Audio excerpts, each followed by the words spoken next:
chapter is single phase energy meter. Okay, measurement of energy.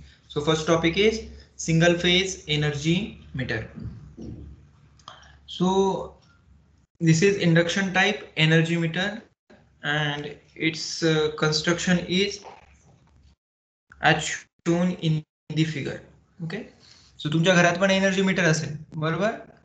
तर ते सध्याचं जे एनर्जी मीटर आहे बहुतेकांच्या घरात इलेक्ट्रॉनिक एनर्जी मीटर असेल, पण त्याच्यापूर्वी तुमच्या घरांमध्ये एक induction type of energy meter असायचं. आता तुम्हाला आठवत नसेल, म्हणजे आज आम्ही लहान होतो त्यावेळेस ते induction type of energy meter असायचं. त्याच्यामध्ये एक अशी गोल कॉईल असायची, ती कॉईल रोटेट व्हायची आणि तिचे रिव्हॉल्युशन्स जेवढे होतील त्या हिशोबाने आपल्याला रीडिंग घरी यायच्या.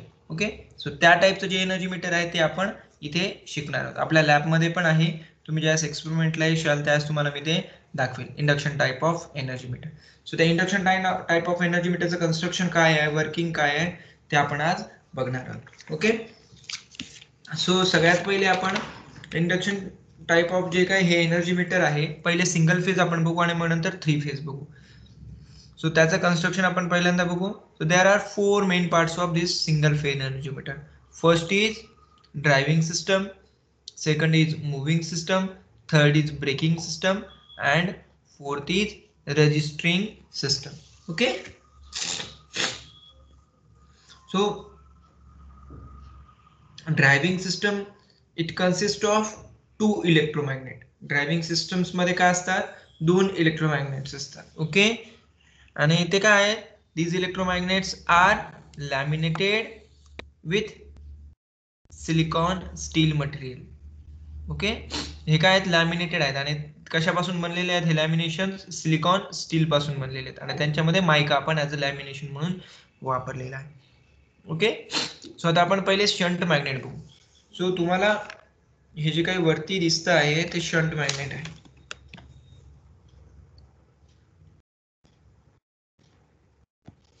Okay, so this is horseshoe shaped, this is shunt magnet. हे कोणतं आहे, शंट मॅग्नेट आहे.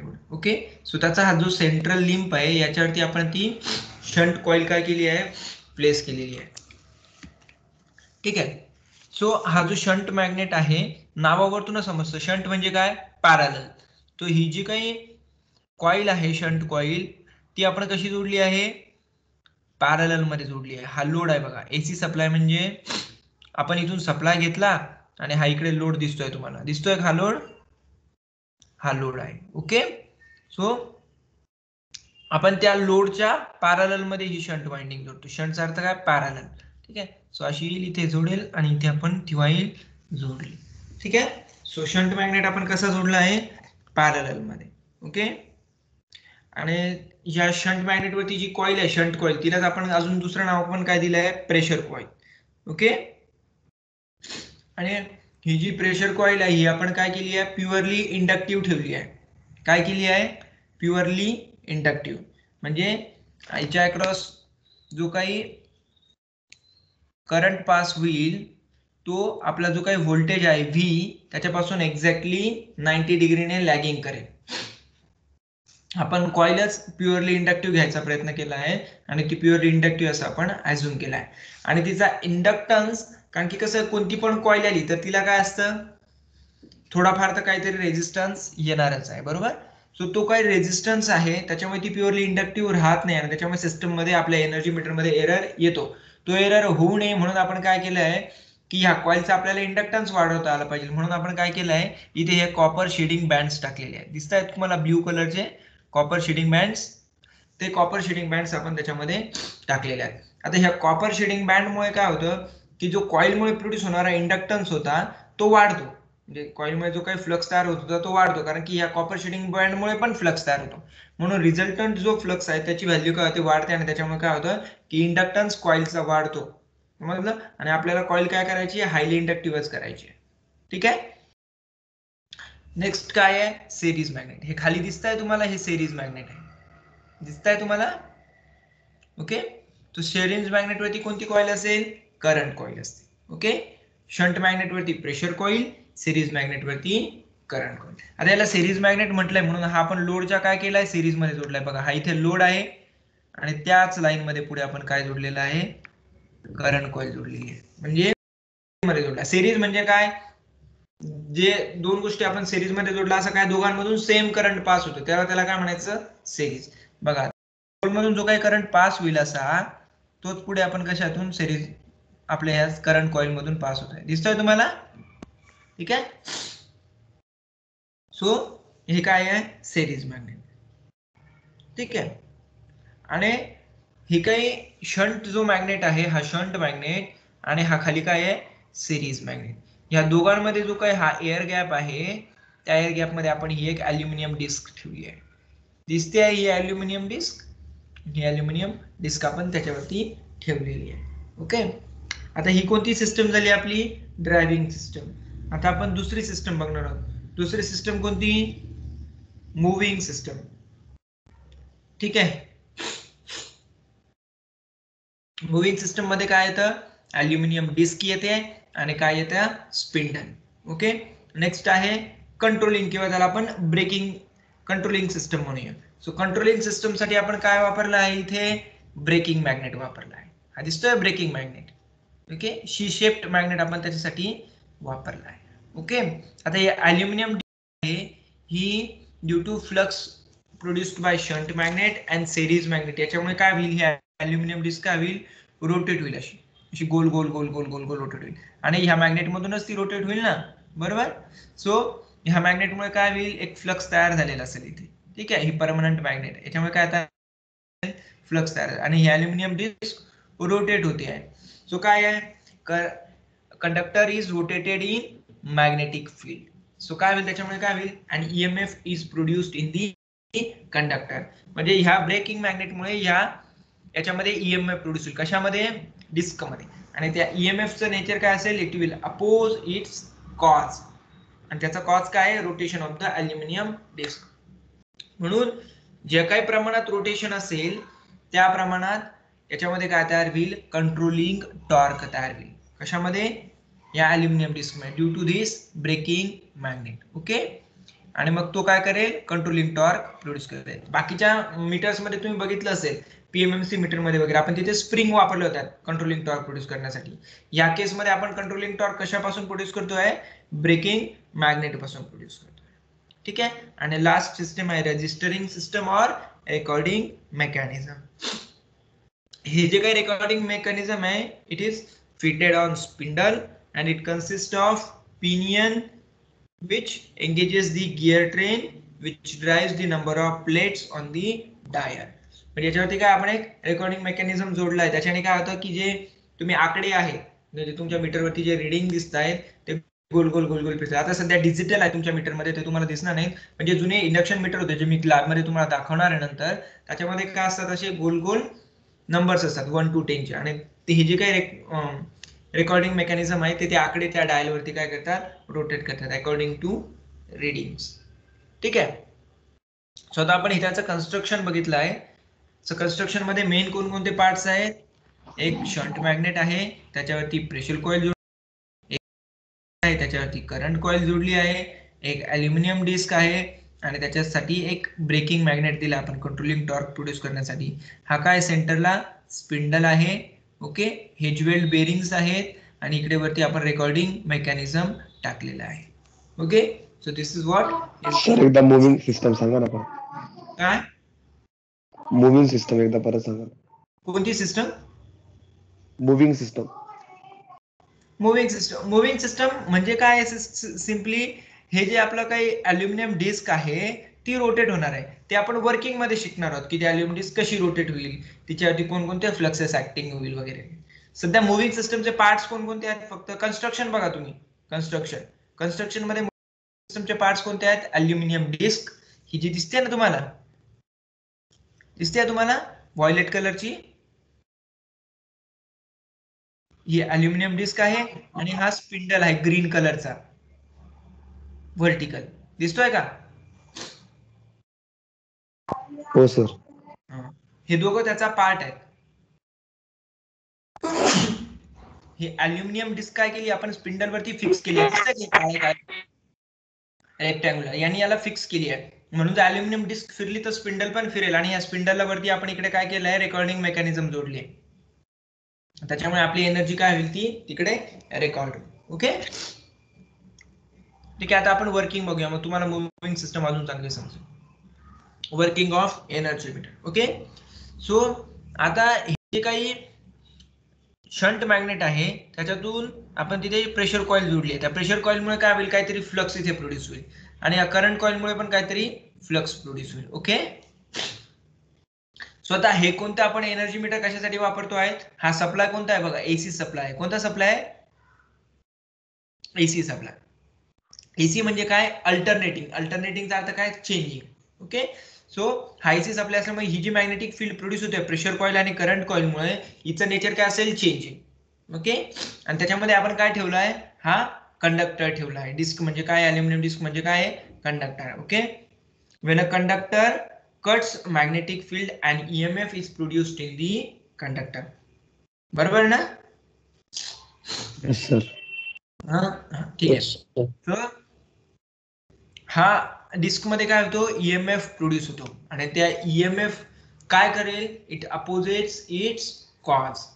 तो काय करतो त्याचा जो कॉज आहे त्याला काय करतो अपोज करतो.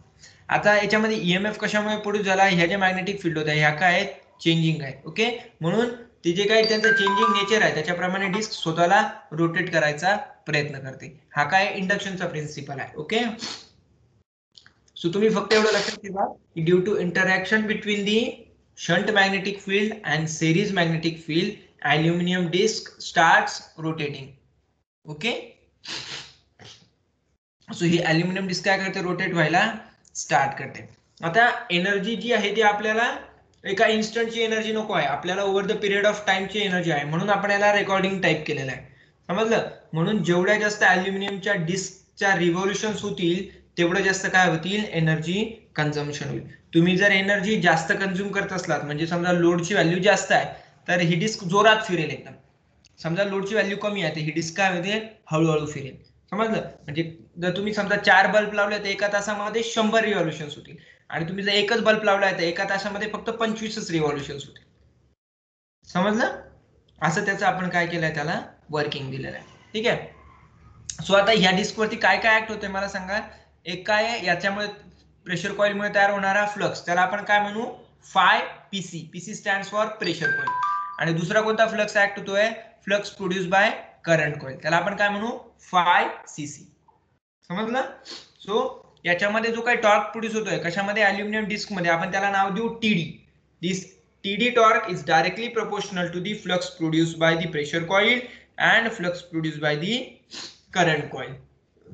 ओके आणि अजून एक फॅक्टर आहे त्या दोघांमधला अँगल. ठीक आहे म्हणून driving torque TD is directly proportional to 5pc into 5cc into sine of alpha. Okay आता हा अल्फा अँगल म्हणजे काय सांगा बरं. It is the angle between the flux produced by the pressure coil and flux produced by the current coil. ठीक आहे. so what is alpha? it is angle between. इथे बघा डायग्राम मध्ये हा दिसतंय हे IPC. ओके आणि हा ICC दिसतंय का. यांच्यामधला जो अँगल आहे हा टोटल त्याला आपण काय म्हटलंय अल्फा. काय म्हटलंय आपण अल्फा. समजतंय.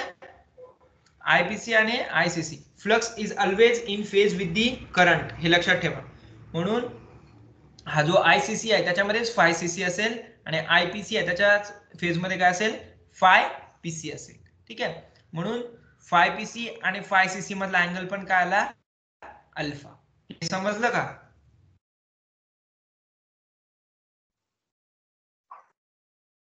हो सर. हा सिंपल तुम्ही एक लक्षात घ्या तुम्ही अल्फा कुठून आला ते नाही माहिती तुम्ही एक तर लक्षात ठेवा की एवढं आपण अझम्पशन केलं अल्फा नावाचा एक सर्टन अँगल आहे. ओके तो कशामध्ये आहे 5pc मध्ये आणि 5cc मध्ये.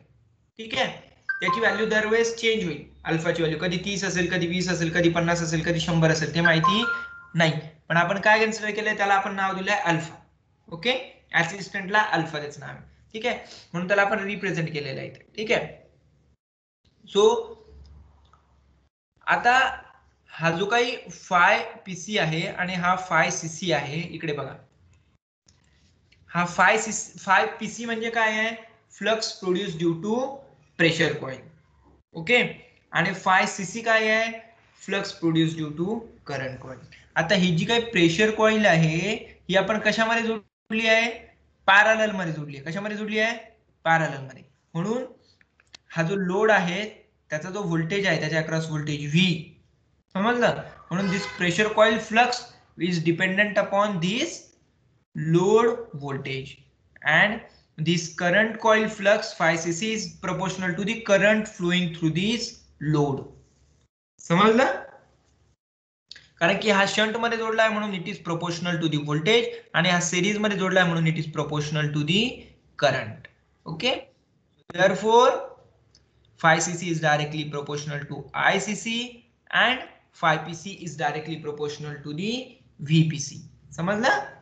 करंट कॉइल मधून पास होणारा करंट शिकाय flux produce by current coil proportional असेल, आणि प्रेशर कॉइल मध्ये प्रोड्यूस होणारा फ्लक्स कशाशी प्रोपोर्शनल असेल, प्रेशर कॉइलच्या अक्रॉस जे व्होल्टेज असेल त्याच्याशी तो काय असेल, प्रोपोर्शनल असेल. Okay, so therefore now driving torque TD हा जो काही आहे it will become TD is directly proportional to VPC ICC into sine of alpha. Okay, पण त्या डायग्राम वरतून आपण बघितलं अल्फा इज व्हॉट, इथे फाय काय आहे, five is angle between current and voltage. Power factor angle तुम्हाला सांगितलंय ना मी, पॉवर फॅक्टर अँगल काय असतो, it is angle between current and voltage. हे तर माहिती आहे ना, आपण तो काय असून केलाय, फाय. ओके, सो हा जर फाय असेल आणि हा टोटल 90 आहे तर हा किती असेल, 90 मायनस फाय. म्हणून अल्फा इज इक्वल्स टू काय होईल, 90 minus phi. Okay, so next stage मध्ये आपण लिहून घेऊया ते काय येईल, TD is directly proportional to VPC ICC into sine of 90 minus phi. Okay, therefore this will become sine of 90 minus phi काय होईल सांगा मला,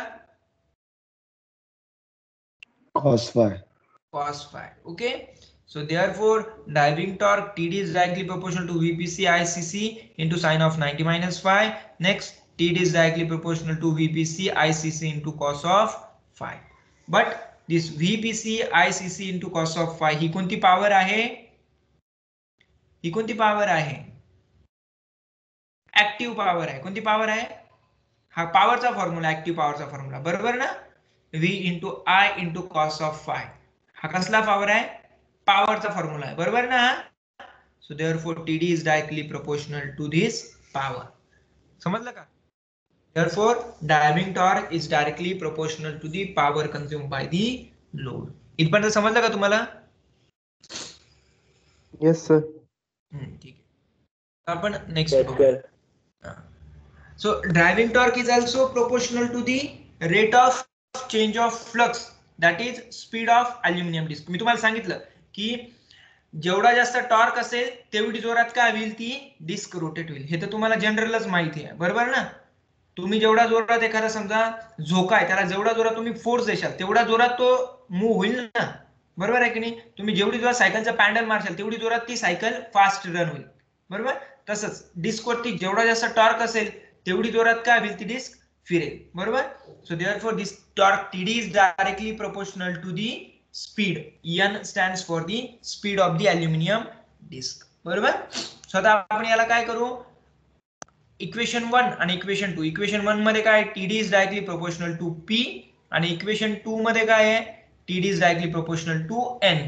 therefore from equation 1 and 2 P is directly proportional to N. P म्हणजे power is directly proportional to the speed of the aluminium disc. Okay, पण आपण power major करतोय का, आपण काय मेजरमेंट करतोय आता, आज आपण काय मेजर करतोय, एनर्जी.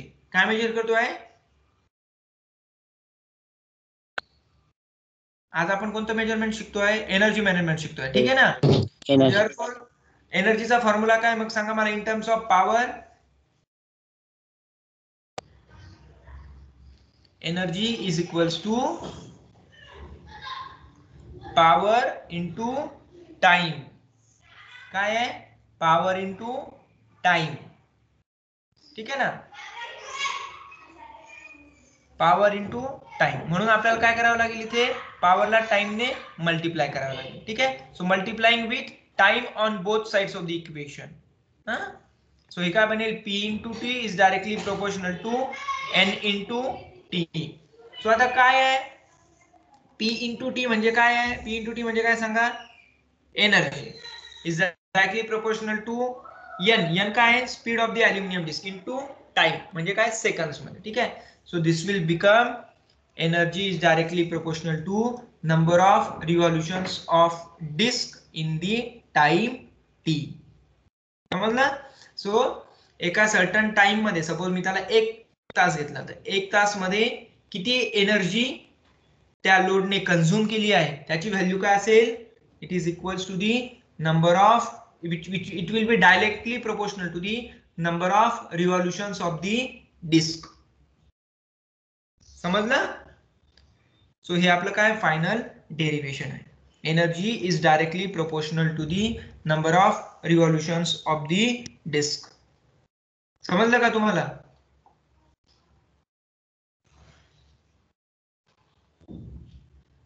रिप्लाय करा. सर समजताय का. एकदा रिपीट करतो तुमच्या सर्वांसाठी.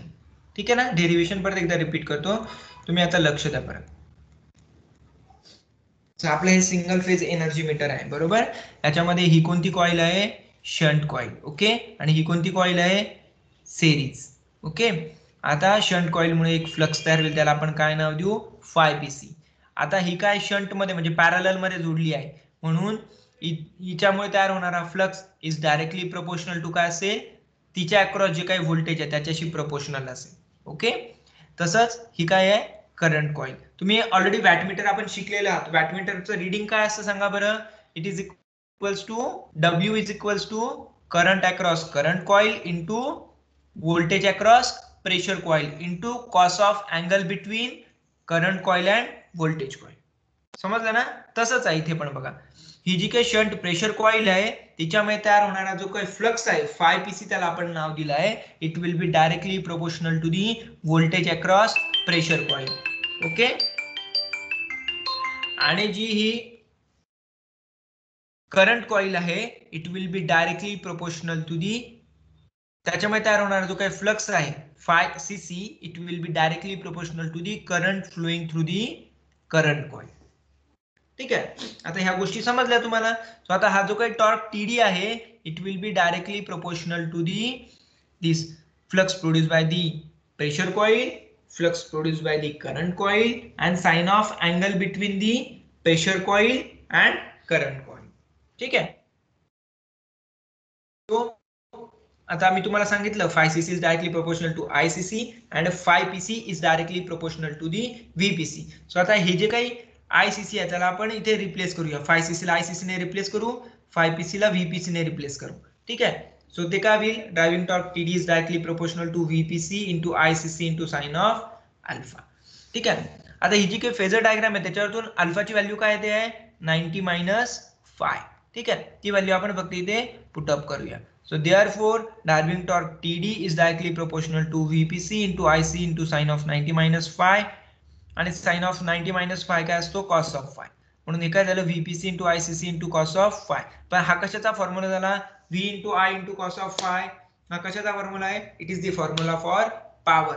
Therefore TD is directly proportional to the power. Therefore, driving torque is directly proportional to the power consumed by the load. Okay. पण आपल्याला एनर्जी मेजरमेंट करायचं म्हणून आपल्याला डेरिवेशन अजून पुढे न्यावं लागेल. ओके. सो आता कोणत्याही गोष्टीवरती टॉर्क म्हणजेच काय, रोटेशनल फोर्स. सो आपण जेवढा जास्त फोर्स कोणत्याही गोष्टीवरती लावू ती गोष्ट तेवढी जोरात फिरेल, बरोबर. सो टॉर्क आपण एखाद्या गोष्टीवरती डिस्कवरती जास्त टॉर्क लावला तर ती डिस्क काय होईल, जास्त जोरात मूव्ह होईल. आपण जर कमी टॉर्क लावला तर ती डिस्क हळूहळू मूव्ह होईल. ओके. सो देअरफॉर हा जनरल फॉर्म्युला आहे काय, TD driving torque is directly proportional to the speed of the aluminium disc. Okay. So from equation 2 and equation number 2 काय होईल, P is directly proportional to N. पण आपल्याला energy measurement करायचं आहे. So एनर्जीचा formula काय आहे, power into time. Okay. So म्हणून आपल्याला दोन्ही बाजूंना काय करावं लागेल, T ने मल्टिप्लाय करावं लागेल. Okay. So it will become energy is directly proportional to the number of revolutions of the disc in time T. Therefore आपलं जे एनर्जी मीटर आहे त्याच्यामध्ये डिस्कच्या जेवढ्या रिव्हॉल्युशन्स होतील त्याच्यावरती तिने किती एनर्जी कंझ्युम केली आहे आणि कितीने ती आपण डिसाईड करू शकतो. सो तुम्ही म्हणशाल हे एनर्जी आहे याचं युनिट वेगळं आहे, नंबर ऑफ रिव्हॉल्युशनचं युनिट वेगळं आहे, तर तुम्ही कसं काय इक्वल म्हणतायत? हे इक्वल नाहीये, इथे मध्ये काय आहे डायरेक्टली प्रोपोर्शनलचा सिम्बॉल आहे. इथे मध्ये आपल्याला के एक कॉन्स्टंट असतो त्याला आपण काय म्हणतो मीटर कॉन्स्टंट, त्याच्याने मध्ये मल्टिप्लाय करावं लागेल तेव्हा या दोन्ही साईडचं युनिट पण एक्झॅक्टली मॅच होईल. तो तिथे एक के मध्ये फॅक्टर आहे त्याला आपण काय म्हणतो कॉन्स्टंट ऑफ दी मीटर. तो मी तुम्हाला ज्यावेळेस आपण प्रॅक्टिकल मध्ये रिडिंग्स घेऊ त्यावेळेस तुम्हाला सांगेल मी तुम्हाला एक्सपेरिमेंट मध्ये लॅब मध्ये. ठीक आहे. सो हे तुम्हाला समजलंय का सगळ्यांना मग? हो सर. समजलं ना? ठीक आहे. Yes sir. ओके. सो आता आपण नेक्स्ट काय बघणार आहोत? 3 फेज एनर्जी मीटर. ठीक आहे. सो आपण काय बघणार आहोत next? 3 phase energy metre. Okay. So तुम्ही सगळ्यांनी 2 वॅटमीटर मेथड बघितली आहे ना रे? बघितली आहे का तुम्ही? Yes sir. 2 वॅटमीटर मेथड बघितली आहे ना सगळ्यांनी? सो 2 वॅटमीटर मेथड मध्ये आपण कसं कनेक्शन करतो सांगा बरं? कोण सांगू शकेल का?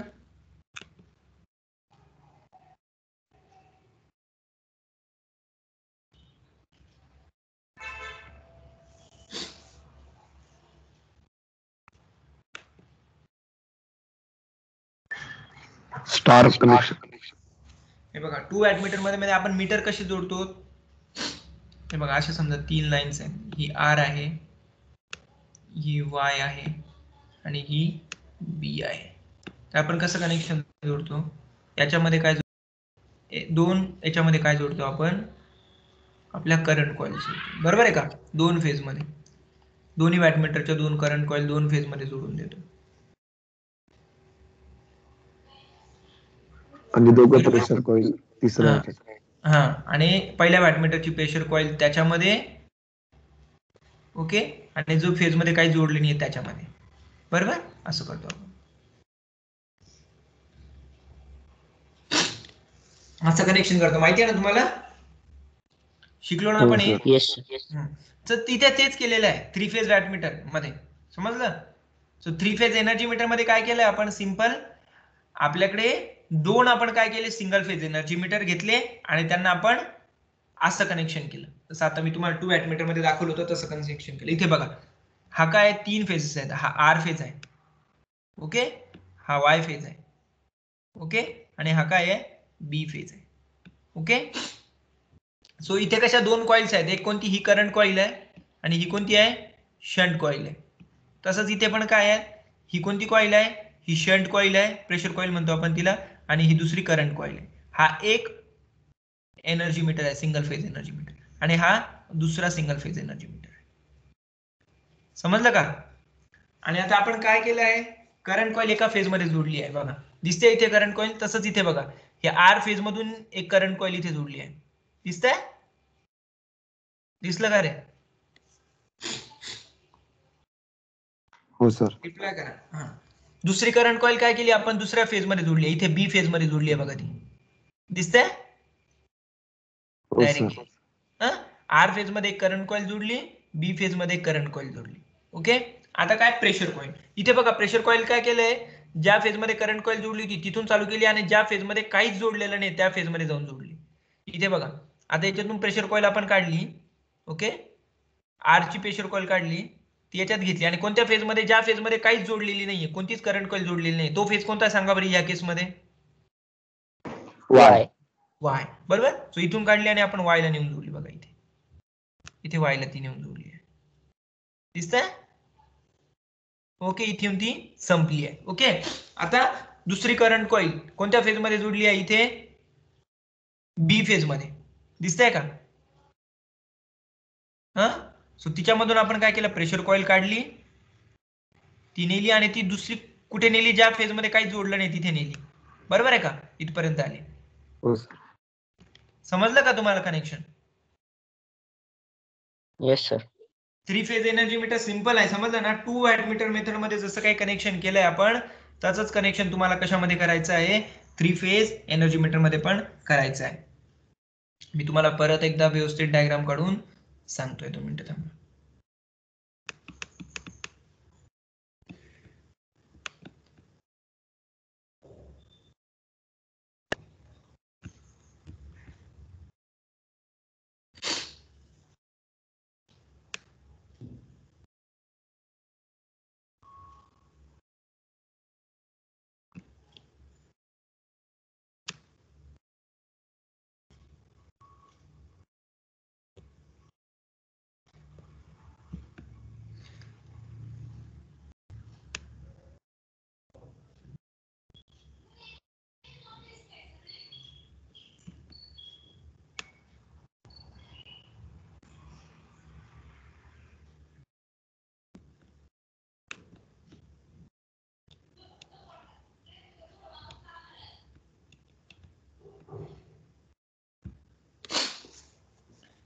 ठीक आहे बघा, आता हे एक वॅटमीटर आहे, त्याची ही काय करंट कॉईल. आता आपण 3 फेज काढूया. हा पहिला फेज काढला, याला आपण काय नाव देऊ, आर. ओके, हा दुसरा फेज आहे, त्याला आपण काय नाव देऊ, वाय.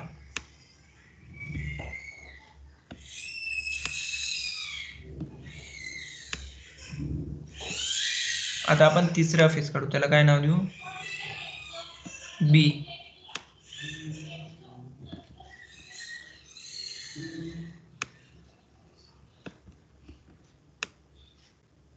याला काय नाव दिलं, आर. हा कोणता आहे, वाय. आणि हा कोणता आहे, बी. आता आपण वॅटमीटरचं कसं कनेक्शन करतो बघा. इथे काय केलं आपण, एका फेज मध्ये आर फेज मध्ये एक करंट कॉईल जोडली, तसंच इथे पण जोडली आहे बघा. हे आर फेज मधून इथून करंट कॉईल स्टार्ट केली, ती इथे जोडली अशी, आणि ती पुढे आर ला नेली, जसं इथेच केलंय बघा. ठीक आहे. त्याच्यानंतर दुसरी करंट कॉईल आपण बी फेज मध्ये जोडली, दिसतंय इथे, बी फेज ला गेली. तसंच इथे पण केली बघा. ही बी फेज मधून करंट कॉईल स्टार्ट केली, इथे जोडली अशी, आणि बी ला गेली. बरोबर. नेक्स्ट आपण काय करतो की आता आर फेज मध्ये करंट कॉईल जोडली आहे ना, मग त्या फेज मधून प्रेशर कॉईल स्टार्ट करायची आणि कुठं न्यायची, ती ज्या फेज मध्ये कोणतीच करंट कॉईल नाही जोडली त्या फेजला न्यायची. म्हणजे इथे कोणता आहे तो, वाय फेज आहे. समजलं का. ओके. सो तसंच इथे केलंय बघा.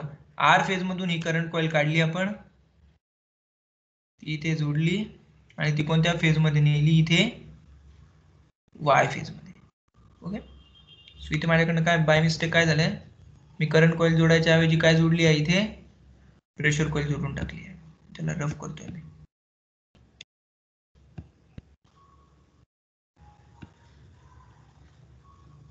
ही करंट कॉईल खालची आहे, ठीक आहे, ती बी मध्ये जोडतोय मी सरळ. ओके.